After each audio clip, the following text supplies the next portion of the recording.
Yeah, I see you staring at that #1 contender. It's Nation Night Fights, and I want that title. That's right. Let's hit that bell, player. Let's get this rumble rolling. Let's go. Is you nervous, Cuddy?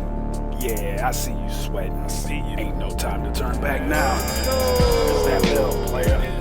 It's time to go now, Trent. What you saying? Ain't no time for backing out now. I'm coming at you orthodox stance style. Finna switch it up when I'm ready with you, player. Hit you with that official southpaw pride. Come toss me that combo now. Before I throw this left and make you wobble, child. Do it. Oh, you gonna be hard-headed now? Screw it, I'm coming at you Iron Mike style.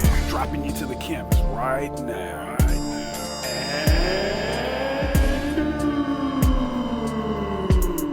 That's right, player.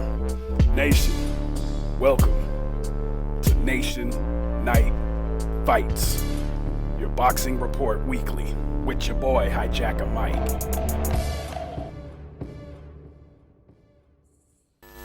What's happening, Nation? Welcome to this edition of Nation Night Fights, where you get your weekly boxing report for fight results, upcoming fights, and boxing news in the world. I am your West Coast boy, Hijacker Mike. Let's roll. From this past Sunday night, Gervonta Davis, 26-0 with 24 KOs, defeated Isaac Cruz, 22 wins, 2 defeats, 1 draw with 15 KOs in this 12-round WBA lightweight division for the title. This fight ended up going to decision after 12 rounds. 2 judges scored the fight 115 to 113, as the third judge scored the fight 116 to 112, all in favor of Davis. The fight wasn't one of Davis's most liked fights, as he wasn't applying the pressure like he has in fights in the past.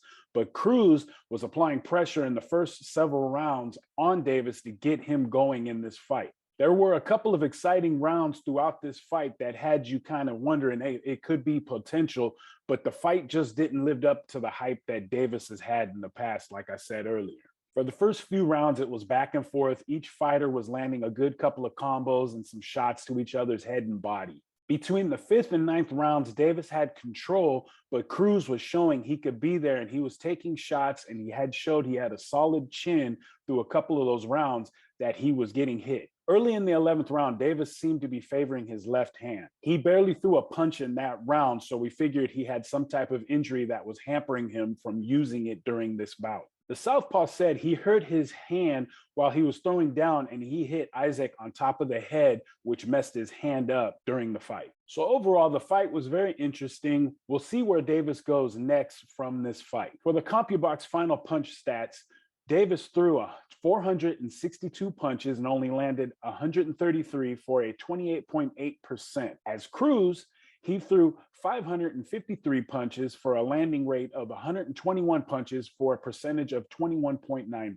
So after this fight Davis is coming off of, the next possible opponents could be George Kambosos or Devin Haney, which are the most high-profile fighters next in line to face him. Which we also have some more top-ranked fighters, Michael Rivera, Jorge Linares, and Lomachenko. So we will see which direction Davis will head in once his hand heals up and he's ready to fight again. Also on that undercard, we had a junior middleweight title eliminator bout between Sebastian Fundora versus Sergio Garcia. Fundora, 18-0-1 with 12 KOs, got the unanimous decision versus Garcia, 33-1 with 14 KOs in this bout. In this bout, Fundora punched a total of 717 punches, which landed 187 for a percentage of 26%, while Garcia threw 778 punches, landed 163 for a 21% during this bout. In another fight on the card, Carlos Adames upset Sergey Derevyanchenko in a majority decision bout. This was a middleweight title eliminator bout. Adames, 21 wins,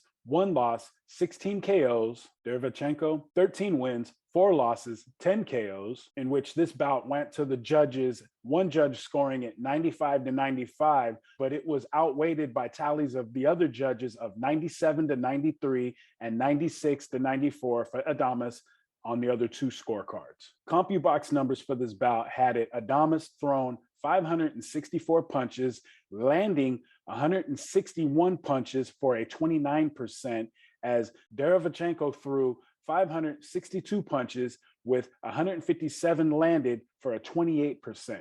Very close in this fight. In another bout on the same card, a junior lightweight eliminator bout between Eduardo Ramirez versus Miguel Marriaga, as this fight also went the distance for a decision from all three judges of a score of 99-90 in favor of Ramirez, in which Ramirez 26-2, 3 draws, 12 by the way a KO, defeated Marriaga, 30 wins, 5 defeats with 26 KOs, as Ramirez knocked down Marriaga with an overhand left in seconds remaining in the 3rd round. As with that victory, Ramirez inches closer to a title contention in the junior lightweight division. All right, let's check out some boxing news of the week. Doctors say Teofimo Lopez is lucky he is not dead after boxer found to have fought with air in his chest during his fight last weekend versus George Kambosos. It's said that Lopez was risking his life and should have been in the hospital than rather in a boxing ring last weekend. Lopez is known to have asthma, which he was told by the doctor after the fight that he had a small tear in his esophagus,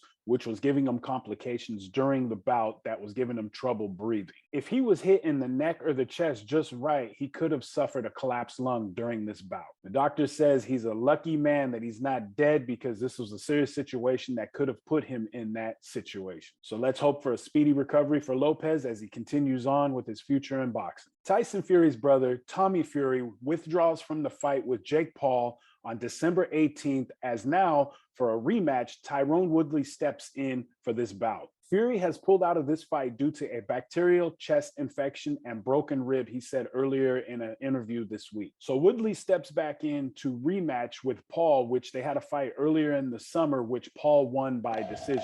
So we'll see where this goes. Well, that's my time. You can reach me at Nation Night Fights by email at nationnightfights@gmail.com.